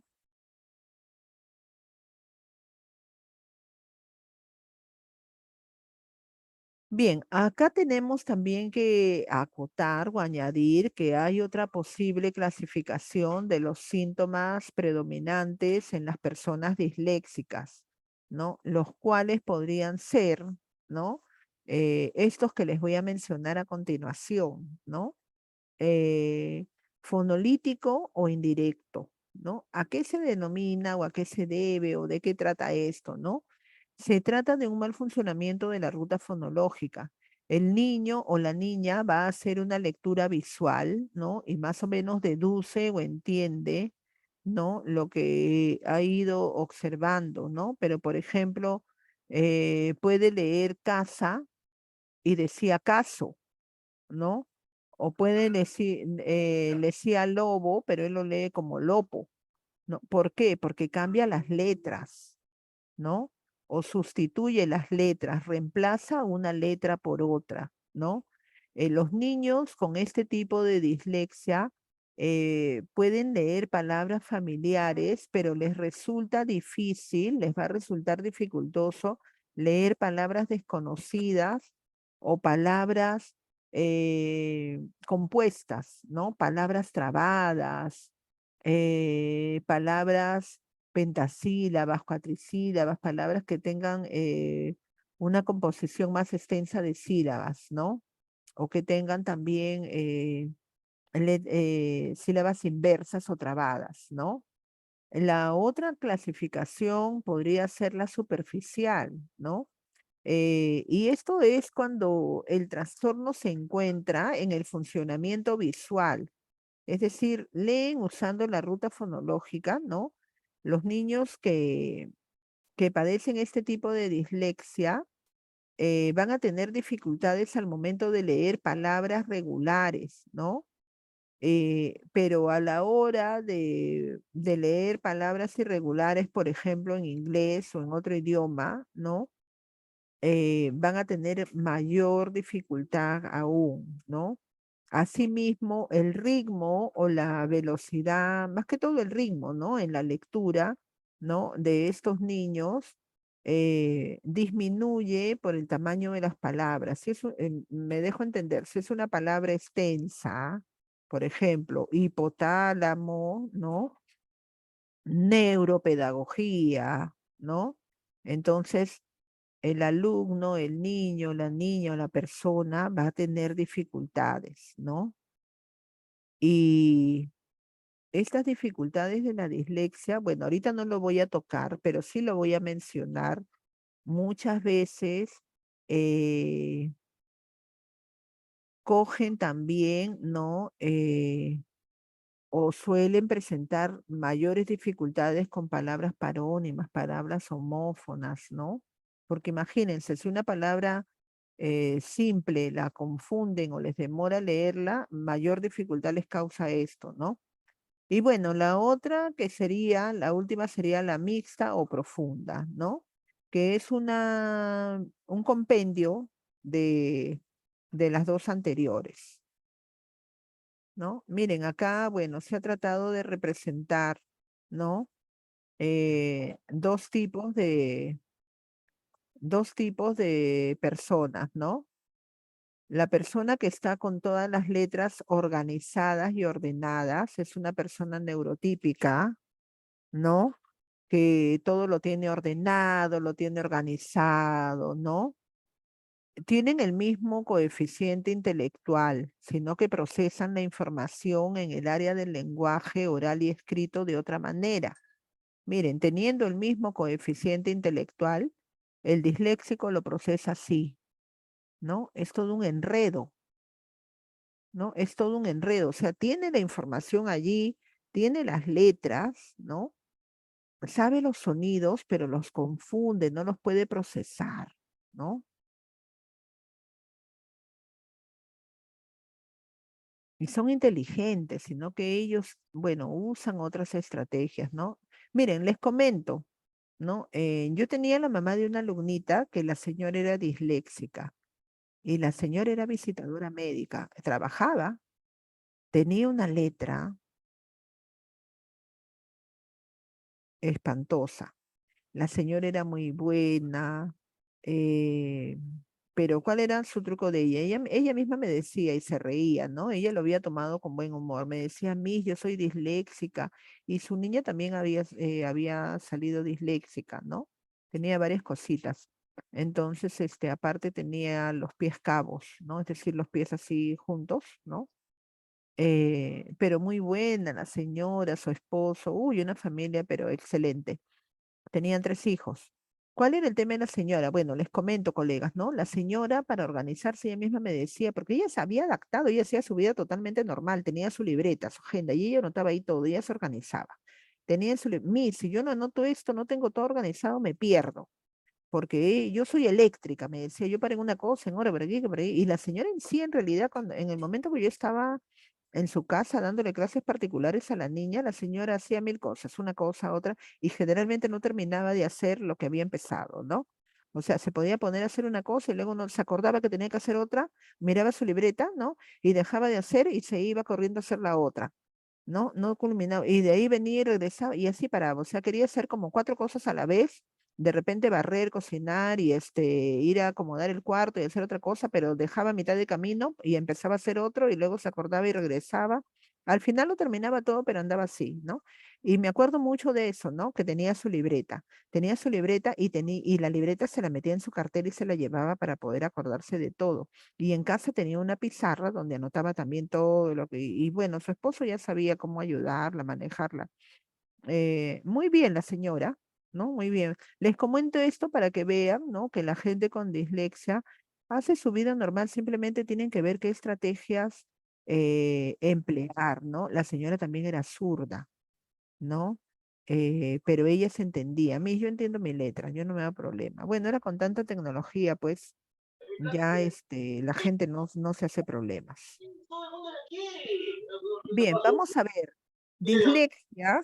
Apaguen el audio, por favor. Hay un participante que está con el audio encendido. Vamos a ir, voy a tratar de terminar porque dislexia es muy largo, ¿no?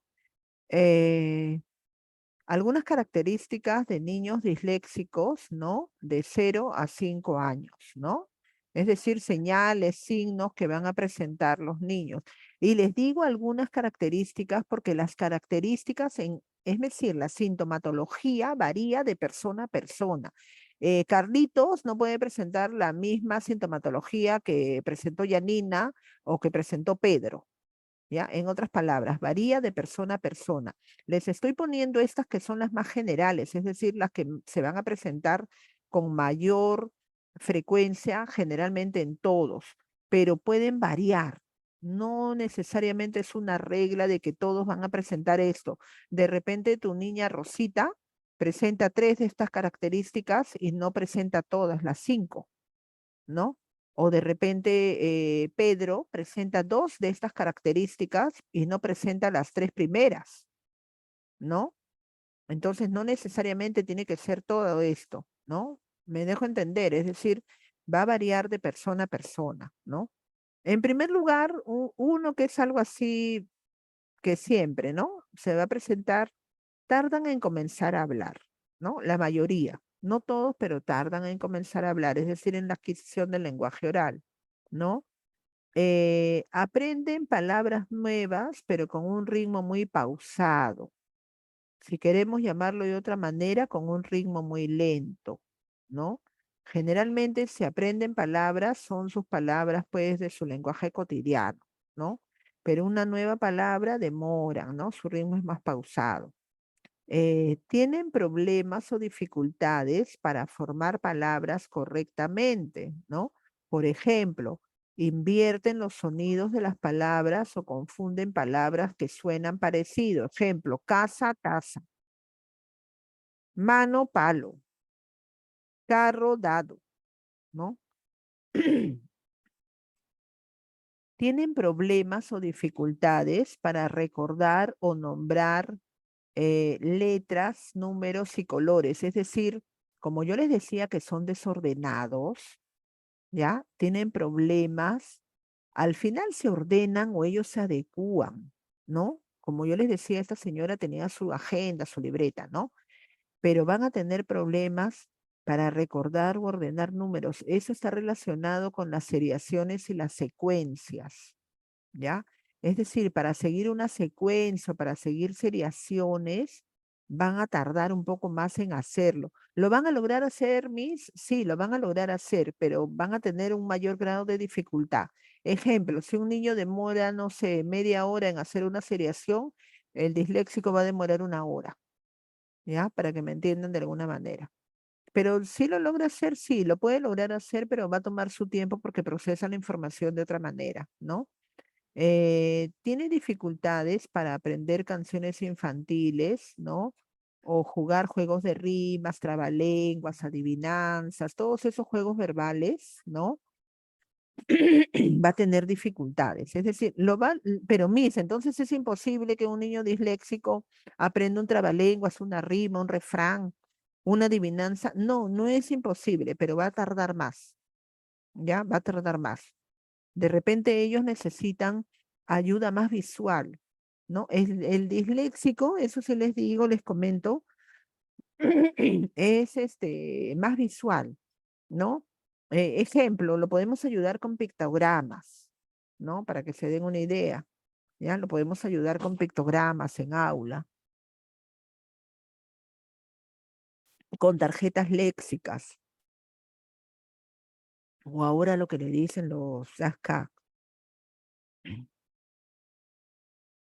Dislexia en niños en edad escolar, ¿ya? A ver, una vez, ya vamos a ir acabando, voy a tratar de correr, tengo que terminar a las 9. Una vez que el niño ingresa a la escuela, ingresa a la etapa de la escolaridad, es decir, el colegio, eh, generalmente los síntomas, la sintomatología de la dislexia se hace más notoria, más visible entre ellos. ¿Por qué?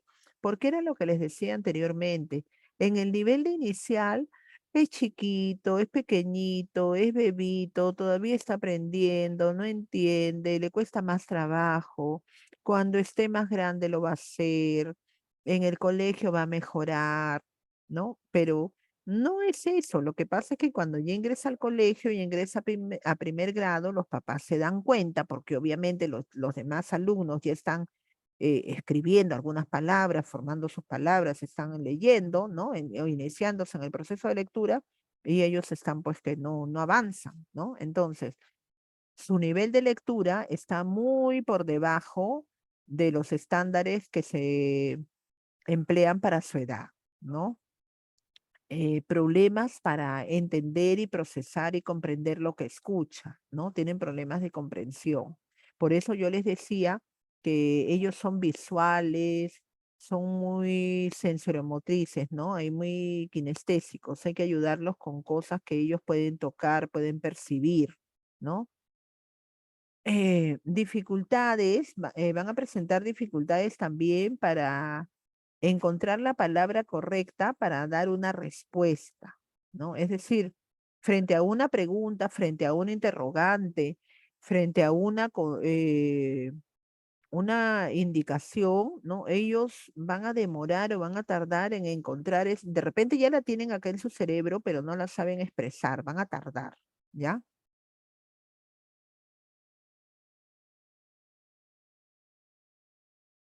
Problemas para recordar secuencias de cosas, era lo que yo les decía. Ejemplo, en lo que es comunicación, contamos un cuento, ¿no? Contamos un cuento. Vamos, y ustedes saben que un cuento tiene secuencias, ¿no? Tiene un inicio, tiene un nudo, tiene un final, ¿no? Entonces, contamos un cuento, pero como ellos se pierden en secuencias o tardan en hacer secuencias o seriaciones, ¿no? Entonces, van a demorar, van a tardar en la comprensión de lectura, ¿no? Ojo con plan lector allí, ¿ya? Entonces, ¿cómo ayudamos? Con imágenes, ¿no? Como ellos tienen el problema con el tema de la lectura, la decodificación de las letras y todo eso, ayudamos con imágenes, ¿no? Ahora pues hay bastante apoyo audiovisual, ¿no? Entonces vamos a tener varias herramientas para poder ayudar, ¿no? Muestran cierta incapacidad para pronunciar una palabra desconocida, ¿no? Es decir, cuando ya están en grados un poco más avanzados del nivel primario y están utilizando más el diccionario, les va a costar mayor trabajo el uso de estos, ¿no? Van a tener dificultades al momento de deletrear. Y ni qué decir cuando nosotros trabajamos separar en sílabas, ¿no? Cuando se les hace a los niños separar en sílabas una palabra, ahí también se pierden, ¿no? Necesitan mucho tiempo o más tiempo de lo normal para completar tareas que implican leer y escribir, ¿no? Generalmente evitan tratar de hacer estas tareas. O sea, a veces si el niño no es monitoreado, no es apoyado en casa, en la escuela y apoyo psicológico, a veces viene la deserción escolar, ¿no? Es decir, el niño ya no quiere ir al colegio porque como no puede leer o demora en leer, demora en escribir y se da cuenta que sus demás compañeros sí lo hacen, ¿no? Con mayor velocidad, entonces se siente diferente en relación a sus demás compañeros, ¿no? Y ahí es donde viene el problema de la autoestima, ¿no? De las relaciones interpersonales, de las habilidades sociales. Bien, acá tenemos dislexia en adolescentes y adultos, ¿no? Allí van a tener problemas más notorios, ¿no? Lectura y escritura lentas y trabajosas, problemas obviamente los disléxicos tienen problemas de ortografía y caligrafía, ¿no? Eso es de hecho, ¿no? Evitan, igual que los niños, actividades que requieran leer, ¿no? Tienen mala pronunciación, ¿no? Eh, por ejemplo, ellos para hacer una sopa de letras o un pupiletras, uf, o un crucigrama, pues se pierden, ¿no? Dificultad para hacer el resumen de una historia, o sea, cuando trabajamos plan lector, con ellos lo tienen que trabajar de manera individualizada, empleando muchas imágenes, ¿no? Y obviamente, como no dominan su lengua materna, van a tener mayores dificultades para el aprendizaje de un idioma extranjero, ¿no? Generalmente es muy difícil que aprendan un idioma extranjero, ¿no?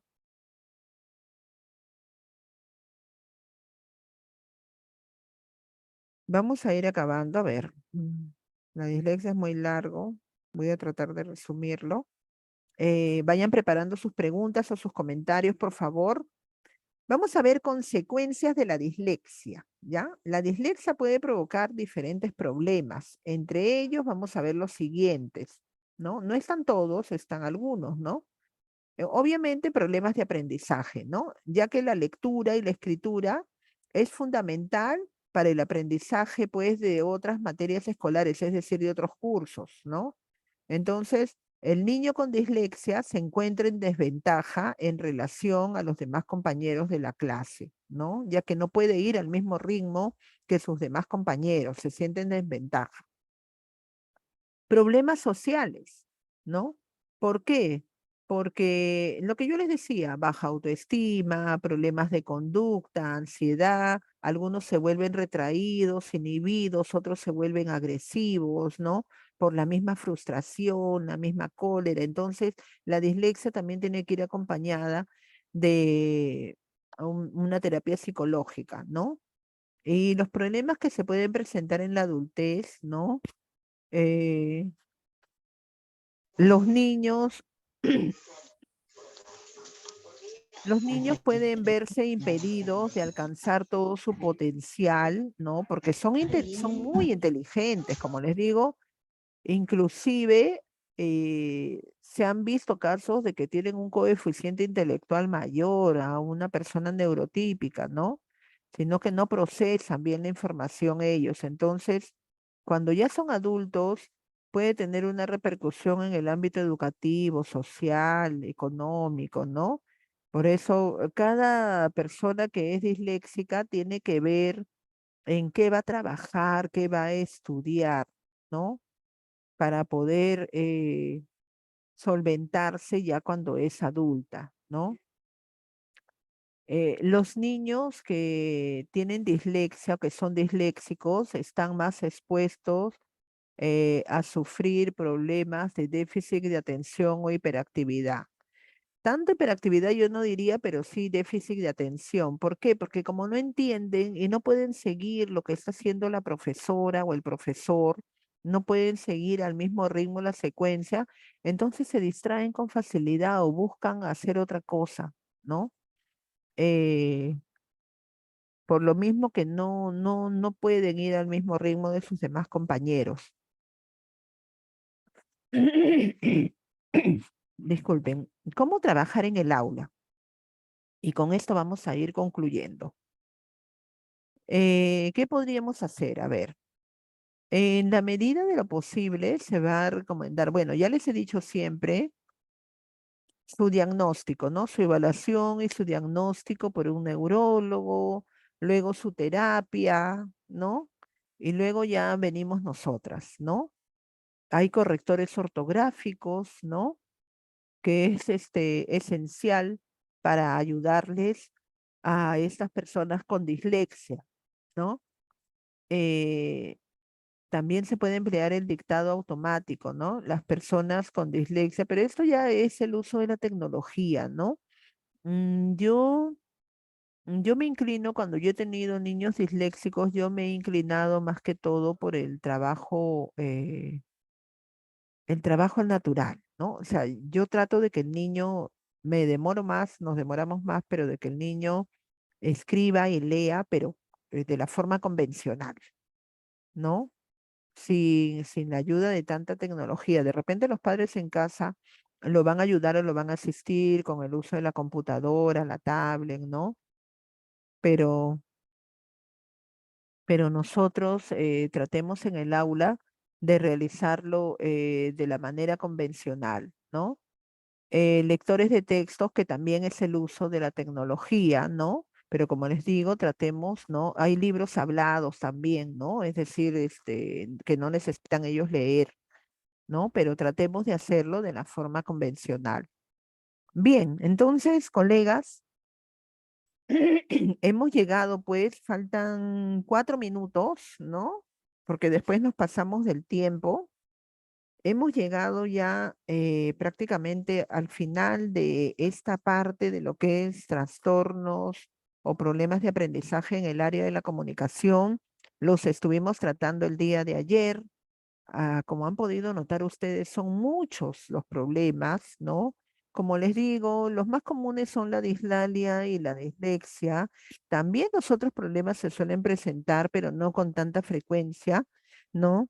El día de mañana me están informando que no vamos a tener conferencia, entonces nos estaríamos viendo el día miércoles. El día miércoles, bueno, ya les dirá el director, el señor Ramiro, ¿no? El día miércoles estamos centrando ya lo que son problemas de aprendizaje en el área de matemáticas, ¿no? Me gustaría que enciendan sus audios si requieren hacer algún comentario, alguna pregunta, de repente compartir alguna experiencia. Y si no lo quieren hacer a través de sus audios, lo pueden hacer escribiendo aquí en la